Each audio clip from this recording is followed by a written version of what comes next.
Hello students, I hope you all are well and good. So आज हम बात करने वाले हैं वर्ब के डिफरेंट फॉर्म्स की।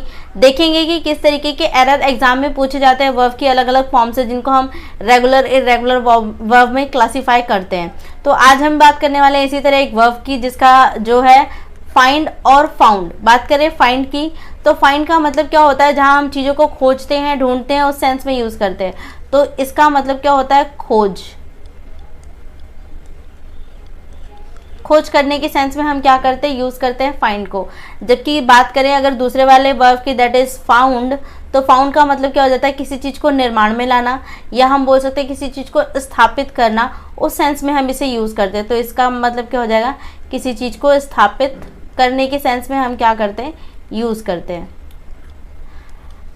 अब क्या होता है, कई बार ना हमें इसमें बहुत कन्फ्यूजन हो जाता है। जैसे ये फाउंड है, यहाँ भी इसका सेकंड फॉर्म और थर्ड फॉर्म क्या है, फाउंड है। तो कन्फ्यूजन होता है कि ये जो फाउंड है ये वर्ब की फर्स्ट फॉर्म है, सेकंड फॉर्म है, थर्ड फॉर्म है, किस सेंस में आया। तो आपको हमेशा क्या करना है, क्वेश्चन के सेंस के बेसिस पे क्या करना है, क्वेश्चन को अटेम्प्ट करना है। अब यहाँ पर बात करें फाइंड की, फाइंड का मतलब होता है खोजना। खोजने के लिए जो हम वर्ब की सेकंड फॉर्म और थर्ड फॉर्म यूज़ करते हैं, दैट इज़ फाउंड, फाउंड। बात करें फाउंड स्थापित करने के लिए, तो उसकी वर्ब की सेकंड फॉर्म और थर्ड फॉर्म में क्या हो जाता है, सिर्फ ईडी लग जाता है, तो फाउंडेड और फाउंडेड हो जाता है। कुछ क्वेश्चन की मदद से समझेंगे इस चीज़ को। जैसे आपको करना क्या है, आपको सेंस वाइज समझना है और फिर उसके हिसाब से इसके मीनिंग को आंसर मार्क करना है। जैसे फर्स्ट वाले में गिवन है, ही फाउंडेड द लॉस्ट बुक। अब यहाँ पे लॉस्ट बुक का मतलब क्या है, ढूंढना, मतलब खोई हुई किताब उसको क्या हुई है, मिली है मतलब ढूंढा है उसने। तो ये कौन से सेंस में हमें लेके जा रहा है, फाइंड वाले, यानी कि खोजने वाले सेंस में। तो आप देखेंगे यहाँ पे क्या फाउंडेड आना चाहिए, नहीं, फाउंडेड का मतलब तो स्थापित करना होता है। तो इसके लिए क्या हो जाएगा, फाउंड राइट आंसर हो जाएगा। ठीक है। इसी तरीके से बात करें सेकेंड वाले एग्जाम्पल की, यहाँ हमें गिवन है आवर ऑर्गेनाइजेशन वॉज फाउंड और फाउंडेड 20 ईयर एगो। तो यहाँ बताया गया है कि हमारा जो ऑर्गेनाइजेशन है उसका निर्माण या उसका स्थापित किया गया था 20 ईयर एगो। तो यहाँ पे हमारा जो सेंस है स्थापित करने के लिए है। तो यहाँ पर जो आप वर्ब यूज़ करेंगे उसमें क्या हो जाएगा, ईडी यूज़ होगा। ठीक है, सेकंड और थर्ड है। तो यहाँ पर एक फाउंडेड गिवन है, एक फाउंड। इस फाउंड का मतलब क्या होता है, चीज़ों को ढूंढना। तो ऐसा तो नहीं है ऑर्गेनाइजेशन को ढूंढा गया है, दैट मीन्स उसको स्थापित किया गया है या उसका निर्माण किया गया है, बनवाया गया, उसकी नींव रखी गई है, ये कहने का सेंस है। तो यहाँ पर क्या हो जाएगा, फाउंडेड इसका राइट आंसर हो जाएगा। ठीक है। बात करते हैं नेक्स्ट इसी तरीके से, द ब्रह्मो समाज वॉज फाउंडेड बाय द राजा राम मोहन रॉय। अब यहाँ पर भी क्या है, ब्रह्मो समाज को क्या ढूंढा गया था, नहीं, ब्रह्मो समाज को स्थापित किया गया था, किसके द्वारा, राजा राम मोहन रॉय के द्वारा। तो यहाँ पर भी क्या हो जाएगा, फाउंडेड इसका राइट आंसर हो जाएगा, क्योंकि हमें यहाँ पर जो सेंस देना है वो स्थापित करने का देना है, ना कि ढूंढने का या खोजने का देना है। ठीक है, आई होप कि ये क्लियर हुआ होगा। अब देखते हैं कुछ, ये वाला थर्ड वाला क्वेश्चन है ना, आप देखेंगे ये भी एग्जाम में पूछा गया क्वेश्चन है, एसएससी एग्जाम में। कुछ और क्वेश्चन है जो एग्जाम में पूछे गए हैं, उनको सॉल्व। सो अगर हम बात करें स्टूडेंट्स नेक्स्ट क्वेश्चन की, नेक्स्ट क्वेश्चन में गिवन है such inequalities can be founded and shrined in the constitution of the other countries.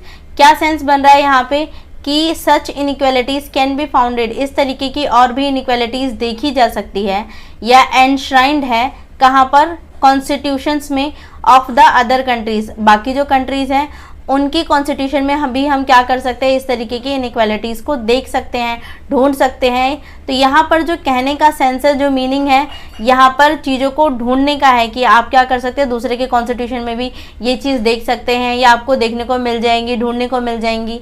ठीक है, तो यहाँ पर जो हमें आप देखेंगे ऑप्शन ए में गिवन है वो क्या है, फाउंडेड। तो हम जानते हैं फाउंडेड का मतलब क्या हो जाता है, स्थापित। तो क्या पहले से स्थापित है, तो स्थापित का कोई भी सेंस यहाँ पर नहीं है, दैट मीन्स ये क्या हो जाएगा, रॉन्ग हो जाएगा। ठीक करने के लिए क्या करना है, तो पहले आइडेंटिफाई करना था कौन से पार्ट में एरर है, ए पार्ट के अंदर एरर है, उसको इम्प्रूव करने के लिए क्या करना है, जो फाउंडेड है इसको रिप्लेस करेंगे फाउंड से। ठीक है, तो राइट आंसर क्या हो जाएगा, such inequalities can be found and shrined in the constitution of the other countries. Next question में गिवन है in a group you may found 1 or 2 people who turn to be extremely vocal.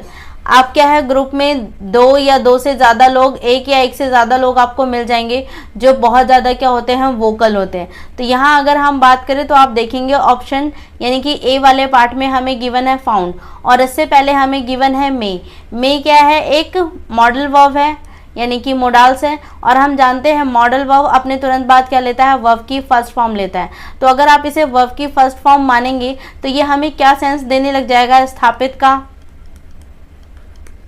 ठीक है, क्योंकि अभी हमने देखा है कि फाउंड का मतलब क्या होता है, अगर आप वर्ब की फर्स्ट फॉर्म के फॉर्म में बात करें तो स्थापित हो गया। सेकंड फॉर्म, थर्ड फॉर्म अगर फाउंड आ रही है तो दैट मीन्स उसका मतलब क्या हो जाता है, ढूंढना। तो मे के साथ तो हम वर्ब की फर्स्ट फॉर्म ही यूज़ कर सकते हैं, ठीक है। तो यहाँ पर जो ये मीनिंग देने लग जा रहा है स्थापित होने का, तो आप ग्रुप में 1 से 2 लोग स्थापित पाएंगे जो क्या होते हैं, एक्सट्रीमली वोकल होते हैं, नहीं, ये क्या हो जाएगा, गलत सेंस देने लग जाएगा। दैट मीन्स हमें आइडेंटिफाई करना है एरर कौन से पार्ट में है, तो ए पार्ट के अंदर है। और इसे इम्प्रूव करने के लिए क्या करेंगे, हमें इसे सेंस देना है खोजने का, ये ठीक है, ढूंढने का। तो आपको हर ग्रुप में 1 या 2 लोग ऐसे मिल जाएंगे, ये कहने का सेंस है। तो यहाँ पर क्या हो जाएगा, इसको रिप्लेस करेंगे फाउंड को वर्ब की फर्स्ट फॉर्म से, दैट इज़ फाइंड, ठीक है। और ये मॉडल वर्ब ही हमें बता रहा है कि हमें क्या यूज़ करना है, वर्ब की फर्स्ट फॉर्म यूज़ करनी है। तो आई होप कि ये क्वेश्चन भी आपको अच्छे से क्लैरिफाई हुआ होगा। तो आज की क्लास को यहीं पे वाइंड अप करेंगे। Thank you so much.